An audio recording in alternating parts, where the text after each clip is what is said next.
ये साल super hero movies के लिए इतना अच्छा तो नहीं रहा, पर एक बार रिकैप करना तो बनता ही है। तो जानते हैं कौन सी मूवी रही यहाँ पे नंबर 8 पर और कौन सी रही नंबर 1 पर। इस साल वैसे मैं देख रहा हूँ कि ये सुपर हीरो मूवीज की रैंकिंग फैंस के बीच में काफी डिवाइसिव रही है। तो मैं आपको पहले ही बता दूं कि ये मेरी रैंकिंग है। अगर आप अपनी भी रैंकिंग बताना चाहते हैं तो नीचे कमेंट जरूर कर सकते हैं। So let's start.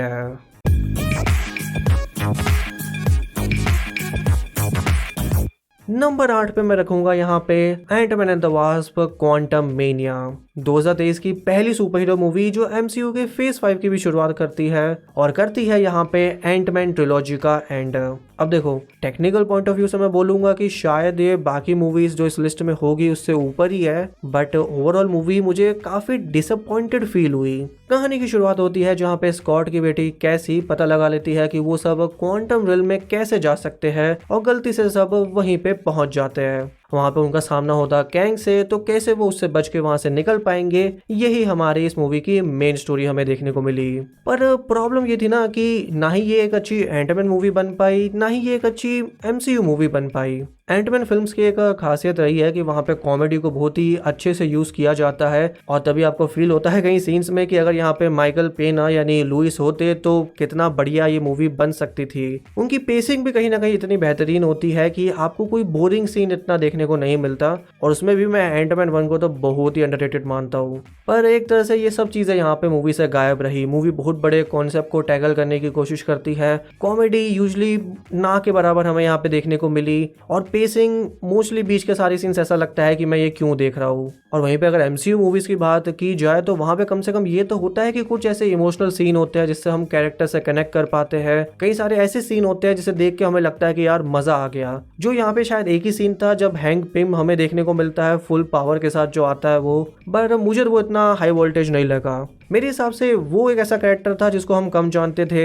होप का कैरेक्टर भी ऐसा था जिसे हम पहली 2 मूवीज में इतना नहीं समझ पाए थे। उन दोनों को यहाँ पे अच्छे से एक्सप्लोर किया जा सकता था, जो कुछ नया देता मूवी के अंदर। वही फादर डॉटर की स्टोरी रिपीट करना मेरे हिसाब से कुछ ज्यादा हो गया, और जो पुरानी एक्ट्रेस में जो बात थी, वो जो कनेक्शन एक बाप बेटी में बन पाया था, यहाँ पे मुझे वो फील नहीं होता है। अब एक अच्छी बात ये कह सकते हैं कि कैंग के रोल में जोनाथन मेजर्स यहाँ पे काफी अच्छे लगते हैं, बट उसमें भी प्रॉब्लम ये है कि जब भी वो आते हैं ऐसा लगता है कि हम कोई दूसरी मूवी देखना शुरू कर चुके हैं जो कुछ ज्यादा ही सीरियस है। नंबर 7 पे मैं यहाँ पे रखूंगा Aquaman and the lost kingdom.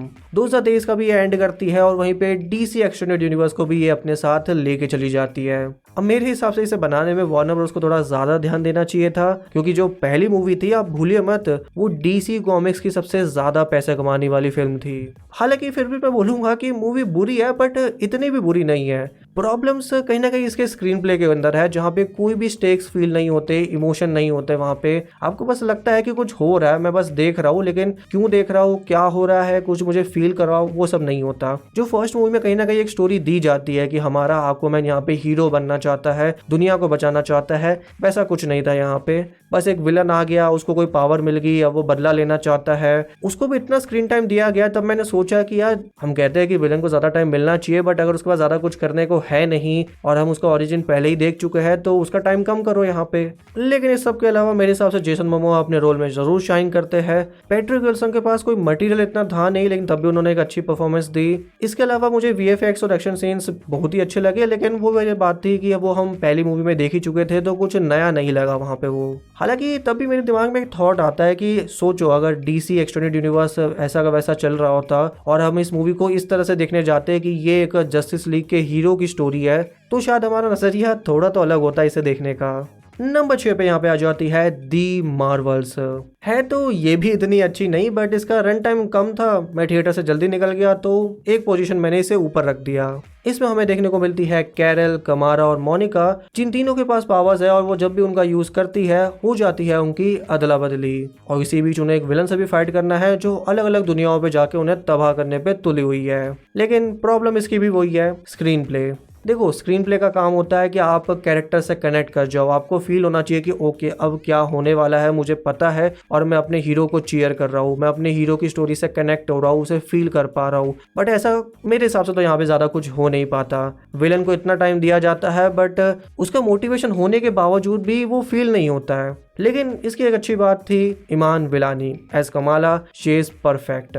और फिर वहीं पे उसकी फैमिली, मेरे हिसाब से एंड गेम के बाद कुछ अच्छी चीजें जो एमसीयू ने नई इंट्रोड्यूस की है उसमें मैं कमाला की फैमिली को तो जरूर रखूंगा यहाँ पे। इसके अलावा अगर आप बुराइयों को थोड़ा सा साइड में रखो और टेक्निकल पॉइंट पे आओ तो वीएफएक्स और एक्शन सच में इसका काफी अच्छा था। बट अगर बाकी चीजें भी अच्छी होती, क्योंकि देखो प्रॉब्लम है तो पॉसिबिलिटी भी वहां पे थी। आपने कैप्टन मार्वल की एक स्टोरी दिखाई कि वो जाके अपने पुराने प्लेनेट को तबाह कर देती है हीरोबाजी करने के चक्कर में, बट ये भूल जाती है कि वहां पे भी तो लोग रहते हैं, तो एक तरह से उसी के पुराने पाप उसके सामने आ गए। ये एक स्टोरी बन सकती थी जो हमने आयरन मैन के साथ देख चुके हैं कई बार। उसका जो कनेक्शन था, वो मोनिका को छोड़ के चली जाती है, वो भी यहाँ पे और अच्छे से एक्सप्लोर किया जा सकता था। तो आपके पास कहानी हो सकती थी, बट वो सारी चीजें यहाँ पे देखने को तो नहीं मिलती। अब ये टीम अप मूवी तो चली नहीं, लेकिन अगले साल मार्वल की एक और टीम अप मूवी आने वाली है, डेडपूल 3। तो उस पे और बाकी आने वाली सुपर हीरो मूवीज पे आपको अपडेट्स चाहिए तो नीचे सब्सक्राइब का बटन जरूर दबा दीजिए। Number 5 for me will be Blue Beetle. ये मूवी मेरे हिसाब से अच्छी थी, बट इसकी प्रॉब्लम मेरे हिसाब से बस यही है कि इसका फॉर्मूला 15 साल पहले जो सुपर हीरो मूवीज आती है वहां से लिया गया है, कुछ नया नहीं देती है यहाँ पे। बट अगर एक सेकंड के लिए आप उस चीज को साइड कर दो, 10 it's a good movie. Plot बड़ा ही बेसिक है, आपको समझ आता है कि ये टीवी के लिए बनी थी, फिर बाद में इसको थिएटर रिलीज दी गई। कहानी शुरू होती है कि हमारे हीरो को मिल जाता है एक मैजिकल स्कैरेब, जिसके थ्रू उसको मिलती है उसकी पावर्स, लेकिन जिसका वो स्कैरेब था वो उसे लेने वापस आ सकते हैं। वो बुरे लोग हैं तो यहाँ पे हीरो को बचाना पड़ेगा, उस स्कैरेब को भी, अपनी फैमिली को भी, और इसी पे ये कहानी यहाँ से शुरू और खत्म होती है। मेरे हिसाब से चाहे वो एक्शन हो, स्टोरी हो, सब कुछ अच्छा तो मैं जरूर बोलूंगा, बट इसका जो यूनिक एस्पेक्ट था वो था जिस तरह से यहाँ पे हेमी रेस की फैमिली को दिखाया गया। उनके जितने भी सीन मुझे देखने को मिले, जहाँ पे कॉमेडी हमें देखने को मिलती है, जहाँ पे इमोशंस हमें देखने को मिलती है, वो बहुत ही अच्छे से इंटीग्रेट किए गए।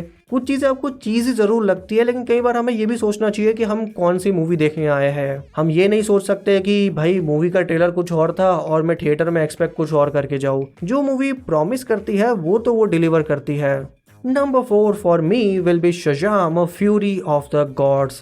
सीक्वल था ये पहली शज़ाम मूवी का, जो मुझे बहुत ही अच्छी लगी, लेकिन ये पार्ट उससे पीछे तो रह ही जाता है। तो यहाँ पे आ जाती है एटलस की दो बेटियां, जिसे चाहिए विजर्ड का स्टाफ, इसके जरिए वो दुनिया में कुछ अच्छा तो करने नहीं वाली, तो शज़ाम और उसकी फैमिली को यहाँ पे उसे और उससे दुनिया को बचाना है। तो अगर इसकी बात हमें डिटेल में करनी है तो थोड़ा हमें पिछली मूवी को और जाना पड़ेगा, जो कहीं ना कहीं थोड़ी सी रियल वर्ल्ड में सेट होती हुई आपको दिखी। जिस तरह से बिली की कहानी शुरू होती है, कैसे वो इस फैमिली का पार्ट बनता है, कैसे वो अपने दोस्तों से जुड़ पाता है, वो अपनी पावर्स को कैसे रियलाइज करता है कि वो अब एक हीरो बन चुका है, उसे हीरो वाले काम करने हैं। उसकी मदर वाला जो सीन हमें देखने को मिलता है, जो उसे फील करवाता है कि परिवार वो है जो आपसे प्यार करे। वहां पे भी आपको कई सारे ऐसे गूफी सीन्स देखने को मिलते हैं, लेकिन तब भी उसको इमोशंस के साथ और एक कैरेक्टर डेवलपमेंट के साथ अच्छे से कनेक्ट किया गया। यहाँ पे क्या हुआ कि डायरेक्टर डेविड सैंडबर्ग ने इसे कुछ ज्यादा ही गूफी बना दिया। स्टेक्स नहीं थे, बस मस्ती चल रही है यहाँ पे।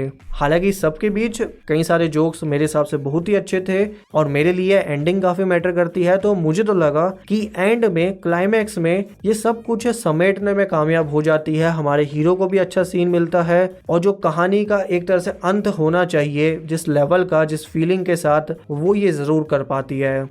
नंबर 3 पे मैं रखूंगा दी फ्लैश को। करीब 10 साल पहले इसकी अनाउंसमेंट हुई थी और इतनी सब कंट्रोवर्सीज के बीच में भी ये मूवी रिलीज होती है। पहली चीज तो मैं जरूर बोलूंगा कि डायरेक्टर एंडी मुशर्टी एक बहुत ही अच्छी मूवी बनाने में कामयाब हुए। द बिगेस्ट थिंग इज कि इतनी कॉम्प्लिकेटेड स्टोरी होने के बावजूद भी मूवी में कोई बुरा सीन नहीं था। कोई भी सीन देख के आपको ऐसा नहीं लगता कि यार मैं बोर हो रहा हूँ। And that is the first quality जो आपको मूवी में देखनी चाहिए, जो पेसिंग के नजरिए से काफी इंपॉर्टेंट होती है। शुरुआत में उन्होंने अच्छे खासे कैमियो डाल दिए, डीसी फैंस को थोड़ा सा एक्साइटेड बना दिया, और फिर जो वो फ्लैश की कहानी देने में कामयाब होते हैं, उसमें एज़रा मिलर की फैंटास्टिक परफॉर्मेंस भी, जिस तरह से वो यहाँ पे डबल रोल निभाते हैं, इमोशन को लाने में कामयाब होते हैं। और वही जो मैं कह रहा हूँ ना कि आपने सब कुछ दिखाने की कोशिश की, इतने सारे कैरेक्टर्स लाए, सब कुछ किया, लेकिन बात तब भी एंड में यही रहती है कि ये फ्लैश की स्टोरी है। आप माइकल कीटन के बैटमैन को लाते हो, जो मेरे हिसाब से जितने सीन में दिखे मतलब हर सीन में वो शाइन करते हैं। कहीं ना कहीं वो एक डेप्थ लाते हैं मूवी में कि ये मूवी सीरियस है, इसके कॉन्सिक्वेंसेस भी सीरियस होंगे। तो स्टोरी भी थी यहाँ पे, इमोशंस भी आ जाते हैं। CGI भले ही बुरा था, और पर्सनली मैं जरूर बोलूंगा कि जो फाइनल में पूरा वो मल्टीवर्स दिखाते हैं वो मुझे कहीं ना कहीं मूवी से थोड़ा बाहर निकाल देता है। मतलब तब मुझे ऐसा लगता है कि मूवी कुछ अलग ही डायरेक्शन में जा चुकी है, और मैं जो मूवी की कहानी में इन्वेस्ट हो चुका था, मुझे अब अचानक से लगता है कि मैं बहुत सारी फैन सर्विस देख रहा हूँ। For example No Way Home में भी फैन सर्विस होती है, बट वो इतनी फील नहीं होती, यहाँ पे वो मुझे फील होने लगती है। हालांकि कई लोगों को वो सीन पसंद आया तो मैं उसके बारे में ज्यादा नहीं बोलूंगा। उसकी जगह ये कहानी अगर ज्यादा फ्लैश के अल्टरनेट वेरिएंट पे बेस्ड होती तो थोड़ी ये ज्यादा मतलब मेन फ्लैश के बारे में बन जाती, ना कि DC यूनिवर्स की मूवी। अब आता है नंबर 2 पे, जहाँ पे मेरे लिए है स्पाइडरमैन अक्रॉस द स्पाइडरवर्स। एक ऐसी मूवी का सीक्वल बनाना जिसके पार्ट 1 को हम सब मानते हैं कि it is one of the best super hero movies made ever. उसकी कहानी को आगे ले जाना डिफिकल्ट तो होता ही है, उम्मीदें उससे काफी ज्यादा होती है, और उन उम्मीदों तक पहुंच पाना ही मेरे हिसाब से इस मूवी की सबसे बड़ी कामयाबी है। जिसकी सबसे अच्छी बात यह है कि कहानी माइल्स से ही शुरू होती है और माइल्स पे ही खत्म होती है। चाहते तो आप 15-20 स्पाइडरमैन कैरेक्टर्स को बार बार दिखा सकते थे, बट आपने फोकस किया कि लोग हमारे कैरेक्टर से पहले कनेक्ट हो, हमारे हीरो को फील करे। वो सब आपको ईस्टर एग वगैरह देखने को मिलते हैं जो बिल्कुल सही पोजीशन पे हमें देखने को मिले, और पिछली मूवी की तरह ही जो ट्विस्ट आते हैं, टर्न्स आते हैं, क्या कमाल का लिखा है उन्होंने। और ये मत भूलिए कि एक्चुअली में कहानी ग्वेन से शुरू होती है, हम उसकी स्टोरी जानते हैं पहले, फिर माइल्स आता है जो भी काफी औसम लगता है मूवी में, फिर स्पॉट आता है जिसको भी काफी अच्छे से सेटअप किया गया, स्पॉट से वो कनेक्ट होते हैं माइल्स पे, माइल्स यहाँ चला जाता है ग्वेन के पीछे, फिर हम जानते हैं कि यहाँ पे एक और यूनिवर्स है जहाँ पे ये सारे हीरोज इकट्ठा होते हैं, और कहानी एंड में फिर से कहाँ आती है, हमारे माइल्स के ऊपर ही। और इस सब के बीच में पवित्र प्रभाकर को देखना सोने पे सुहागा ही था। स्टेक्स आपको फुल दिखाए जाते हैं, और इतना बढ़िया एंड में क्लिफ हैंगर था, मैं तो साफ बोलूंगा कि ले लो भाई मुझसे पैसे, अभी ले लो थर्ड पार्ट के लिए। लेकिन अब कोई बोलेगा कि भाई इसको सेकंड पे क्यों रखा जब इतनी अच्छी लगी, तो मेरा थोड़ा सा ये होता है कि जब मुझे पता होता है कि ये मूवी आधी है, अभी इसकी आधी मूवी बनेगी, तो मैं ज्यादा ये कोशिश करता हूँ कि उसको आने वाले पार्ट पे ही ज्यादा जज करूँ, इसलिए ये टॉप पे तो इस लिस्ट में नहीं आ सकी। तो नंबर 1 पे कौन है? Guardians of the Galaxy volume 3। James Gunn यहाँ पे कामयाब हो जाते हैं बनाने में one of the best superhero trilogies ever. आप खुद सोचो कि ये अनजान कैरेक्टर जिसको मार्वल कॉमिक्स के फैन भी इतना नहीं जानते होंगे, ये आज हमारी फेवरेट सुपर हीरो टीम्स में से एक है। हालांकि फिर भी मैं ये बीच में बोलना चाहूंगा कि फर्स्ट पार्ट को मैं अभी भी बेस्ट मानता हूँ इस सीरीज में, लेकिन वो तो चलो कोई और वीडियो की कहानी बनेगी। तो यहाँ पे हम देखते हैं कि रॉकेट पे हो जाता है हमला, और बाकी कैरेक्टर्स को यहाँ पे उसकी जान बचाने में लग जाना है। और इसी बीच हम ये भी जानते हैं कि इस रकून की कहानी क्या थी।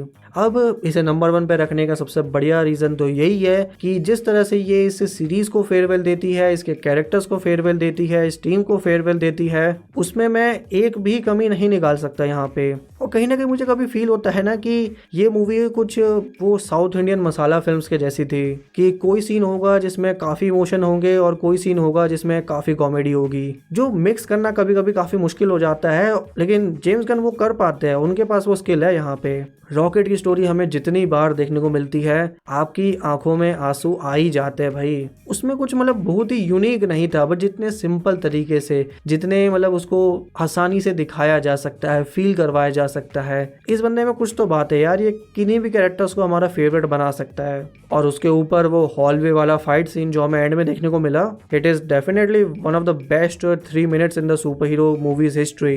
हालांकि अब ये कह सकते हो कि विलन थोड़ा सा ओके था, एडम वॉलो का इतना रोल नहीं था, लेकिन उस सब के बाद भी ये एक बहुत ही बढ़िया सुपर हीरो मूवी बनती है, MCU मूवी बनती है। एक होप अभी भी जगाए रखती है कि यार MCU में वो बात है भाई। और जनता ने भी यही माना, क्योंकि ये इस साल की सबसे ज्यादा पैसे कमाने वाली सुपर हीरो मूवी भी है बॉक्स ऑफिस पे। और बस इसी के साथ करते हैं इस रैंकिंग का एंड। अगर आपको पसंद आई हो वीडियो तो लाइक का बटन जरूर दबा दीजिए। चलिए मिलते हैं अगली वीडियो में, तब तक के लिए बाय।